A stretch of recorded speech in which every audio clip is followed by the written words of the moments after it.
Hamı öz xidməti müqabilində insanlardan nəsə istəyir.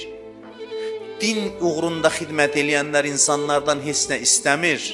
Bu da insanlarda din haqqında səhv təsəvvür bəzən formalaşdırır ki, din ucuzlaşır.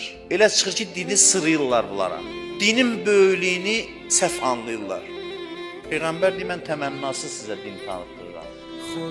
Başqaları bir dənə bir məsləhətxana açır, bir kəlmə söz danışır, müqabilində xidmət haqqı alır. Neçə ildir mən danışıram, bir şey istəmişəm sizdən ki, mən bir saat danışmışam falan. Cəmaat da deyir ki, yəni, bunlar nəyəsə bir maraq var, sırıyırlar, ya nəsə başqa, ucuzlaşır din. Amma din elə bir səviyyədə başa düşülsə ki, mənim ehtiyacımın cavabıdır. İnsanlar dinə və din tanıtdıranlara minnətdarlıq hissi ilə yanaşarlar. Bu onlara lazım deyil, o insanların özünə lazım.